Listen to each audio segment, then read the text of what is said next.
All right, guys, doing more fantasy baseball content. And here, I'm going to talk about some players whose stocks are down to start the season. But first, I want to thank everyone who's back here again supporting the channel. My waiver wire video last week was a hit. I'm really glad you guys liked it. The goal of the last video was to reach 3,000 subscribers. We blew right through that. We're almost at 3,500 now. I'm going to get a little greedy. I want 4,000 subscribers by next week. So if we can get to 4,000 subscribers by next week again, go down there, click that big red button if you're not subscribed. I'd really appreciate it. Also, if you guys liked the video, please drop the like. Also, drop this video a like if you like what you're watching. But all right, let's get into it. When I'm saying a player's stock is down, I'm not saying the player's cooked. I'm not telling you to drop them. I'm not telling you they're already a bust after a week of play. That would be crazy. What I am saying, though, is that we've already learned enough in a short period of time to kind of be certain that this player isn't exactly what we perceive them to be before opening day. More or less that they've already dropped at least one tier down from the player we thought they were going to be this season. Also, very important to note, generally, I'm not going to be scared of slow starts by proven players in their primes. Really, we can't be scared about guys like that until it's at least May, and really, probably Memorial Day when we're about a third of the way through the season. In 2022, Paul Goldschmidt started his MVP season 4 for 49. I want to shout out my buddy Ernie for dropping him in his fantasy league that year. You don't want to be like Ernie. You're holding on to your stars. That's why for stars starting slow right now, like Francisco Lindor, Jackson Chourio, Julio Rodriguez, Yordan Alvarez, Blake Snell, Austin Riley, Ozzie Albies, Justin Steele, Wilson Contreras, we are holding. Those are guys that are not going to be discussed in this video because we have to trust them. It's only been a week of play. Even someone like Rafael Devers, who's truthfully had one of the worst starts to a season in Major League history. Literally, he's the first player ever in the history of baseball to strike out at least 15 times in his team's first 5 games of the season. We saw him get 2 hits on Tuesday night, he drew another walk on Wednesday.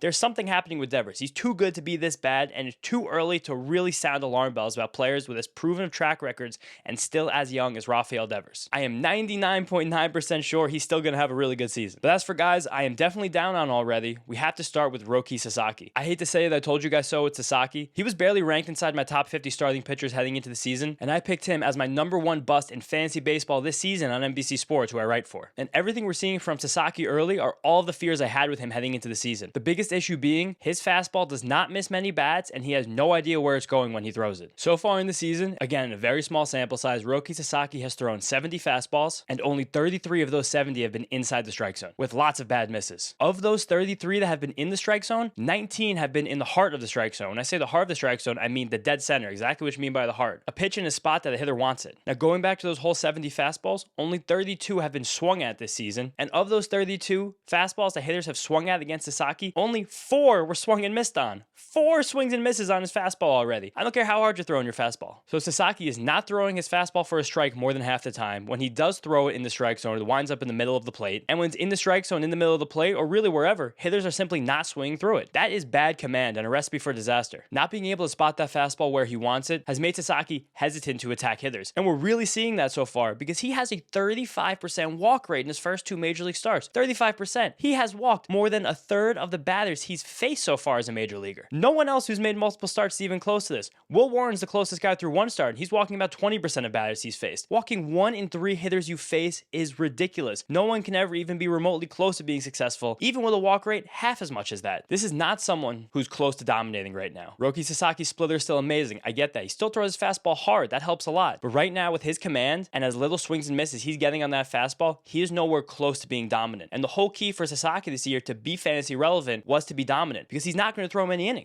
Partially because he's been so bad, partially because the Dodgers are being careful. He hasn't even amassed 5 innings between his 2 major league starts. I really don't see how Sasaki's viable at all, and even a 10 or 12 team league right now. If you guys are playing in a redraft league, not dynasty, because I still believe that Roki Sasaki will be a freak long term, I would get out from under this ASAP. I'm not dropping Sasaki because he still has all that name recognition. Wait till he has one okay start, maybe like 5 strikeouts in 4 innings. Trade him. Trade him as soon as you can. Get out from under Sasaki because I don't know how valuable he will be over the course of this season in fantasy baseball. Next up is Michael Harris, outfielder on the Braves. Truthfully, I cannot remember seeing a hitter this lost at the plate, especially a hitter with so much potential like Harris still has. But as of taping this on April 3rd, Harris has swung at nearly the same number of pitches outside the strike zone as pitches that are inside the strike zone. So that means if a pitch is coming to the plate and it's in the zone, or if pitch is coming to plate and it's out of the zone, so far this season, Harris has basically the same likelihood to swing at it. That is so bad and so backwards and so the opposite of what every single hitter is trying to do when they get to the plate. The whole recipe for hitting well is you lay off the pitches out of the strike zone, you swing at the pitches in the strike zone. You work the count in your favor, you get the pitch to hit, and you drive it. That's what you want to do. That's how you hit. Michael Harris is completely spun around right now. He's totally discombobulated. He has no idea what pitchers are trying to do to him. He has no way to combat any kind of resistance that they're giving him. It's really, really, really bad for Michael Harris right now. right now. And then it piggybacks on the last few years where he had these massively prolonged cold streaks and had trouble pulling himself out of them. And then the fact that he's somehow gotten worse in each of his major league seasons. And then add on top of that the fact that the Braves are spiraling right now and half of their lineup isn't really major league players anyway. It's really hard to see Harris jumping out of this slump and having that star potential that I thought he had heading into the season. I still gave him credit for. Again, this is partially on me. I just overranked Harris, but he has to be dropped down 1, 2, possibly even 3 tiers right now, behind guys like Seiya Suzuki, behind guys like Christian Yelich, way behind guys like that, because there's no way that he's going to be consistent enough over a full season to ever match guys like that's production. Next up is Marcus Semien, second baseman on the Rangers, and sadly, I think this is just a case of watching a player get old in real time. Semien is 34 years old now, and when we get to be over the age of 32, 33, it gets less likely that even star players like Semien can bounce back after bad seasons. And Semien had a bad season last year. His bat speed was in the bottom 10% of hitters in the league. He did not hit the ball hard with any consistency or regularity. He barely had a 300 on base percentage, and his OPS fell under 700. Really bad season. But again, Marcus Semien has such a long track record. Rangers are a great team. He'll probably bounce back. But so far, through a week of play, he has not bounced back. The bat speed is still bad, and he's swinging and missing way more than he ever has since he became the good version of Marcus Semien years and years ago. Maybe he winds up having similar production to last season again, but there's a really good chance with how strong this Rangers lineup is that Marcus Semien gets moved down sooner rather than later, cannot accumulate the same counting stats, doesn't have the same skills or physical abilities to pull himself out of this hole, and just winds up having a very bad season as we see the Marcus Semien decline accelerate. I'm even announcing for the first time right here on this channel, at 34 years old, Marcus Semien is no longer an elite hitter. Putting my stamp on that. Next up is Tanner Houck, starting pitcher on the Red Sox. Houck has some really nasty pitches. His sweeper is gross, he has a good splitter, and he has a nice sinker. The problem is with that repertoire, especially the sweeper and the sinker, they're only really effective against right-handed batters. Teams know this though, and whenever they're playing against Houck, they will stack their lineup with as many left-handed batters as possible, because those pitchers will never perform as well against left-handed batters compared to right-handed batters. So then what winds up happening is that Houck tries to be really, really careful with these pitches, and it doesn't work out very well. He throws way too many backdoor sweepers where he starts that pitch all the way in the outside and tries to backdoor it over the outside part of the plate to the lefties to kind of try and steal a strike. Or what he tries to do is start that sweeper in the middle of the plate and then try and bury it on their back foot. The problem with this is, one, that pitch moves so much that's very hard to control where it's moving when you're trying to hit these really pinhole locations. And two, Houck doesn't really have the best command anyway. So he's trying to aim these pitches all the way outside to pick off the edge, or he's trying to aim that pitch in the middle and get a guy to chase in their back foot. But really what winds up happening is that he'll just keep missing. He hits batters on their feet, and he winds up throwing tons of sweepers just in the heart of the plate that are on a tee for left-handed hitters to hit off of. So then really what winds up happening at the end of the day is Tanner Houck gets stuck in these really long at-bats. It's really hard for him to get any strikes, get ahead of hitters, and no one swings and misses on him anymore. When he was at his best at the beginning of the 2024 season,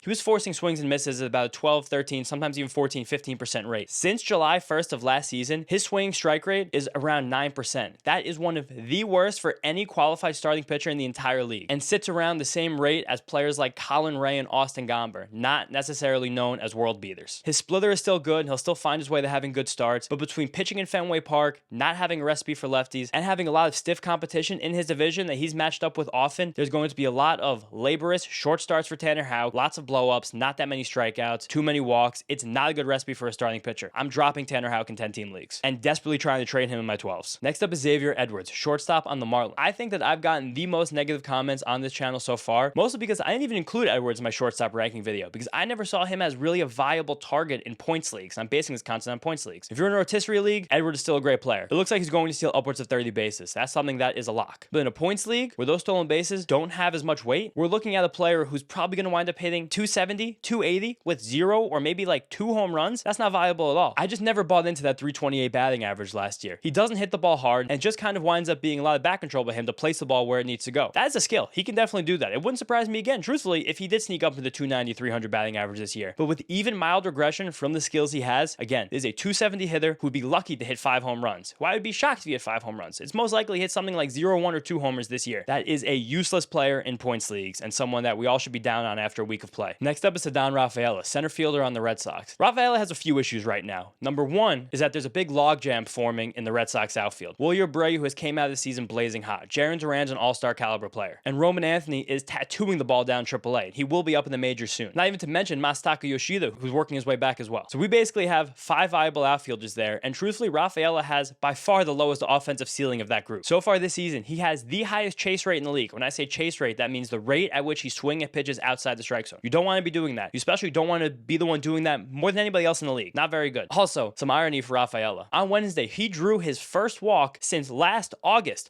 of last season. First walks since then. Completely ridiculous. That's not the kind of drought you want to have at the plate. On top of that, which makes it even more worrisome for Rafaela, he has one of the highest rates of pitches being thrown in the zone to him. That means that pitchers are not scared to throw him strikes, but they also know that when they throw balls, he will swing at them. That's one of the worst recipes for a hitter I can ever imagine in baseball. Pitchers throw you balls in the strike zone, you do not do damage on them, then they throw you pitches out of the strike zone, and you chase and miss all of them. A recipe for disaster. It's a bad offensive profile. His saving grace is that he's by far the best defensive center fielder out of this entire Red Sox glut of outfielders, but his production at the plate could get so poor that the Red Sox have to find a way to manufacture center field defense and leave Rafaela on the bench. Next up is Clay Holmes, starting pitcher on the Mets. And this is very sad for me as a Mets fan and someone that was really excited and still am excited about the Clay Holmes starting pitching experiment. But through 2 starts, we're definitely seeing some worries that need to be addressed. Mainly being Holmes' poor command and his lack of swing and miss stuff. He's not very good at placing his pitches in locations where players are likely to chase them. It's either been pitches that are kind of in the zone or wind up being big misses. He's walking too many batters. Again, he's falling behind. It hasn't been the smoothest sailing out of spring training for Clay Holmes as a starting pitcher. But I'm still hopeful in Holmes. His 2 new pitches that were front and center of spring training, the kick change up and the cutter, they have both flash plus, but have been inconsistent, which again makes sense with new pitches. So maybe just more familiarity with those pitches. He starts to get the hang of them better. And he's still getting tons of ground balls. Over 60% so far in the season. Very small sample size for any batted ball stats, but like to see that most of the balls hit against Holmes have still been on the ground. Those will turn into outs more often than not, but he has kind of been let down by his defense a little bit so far in the early going, and those kind of things will even out over the course of a season. What is Vientos doing anyway? That's a 5-4-3 double play.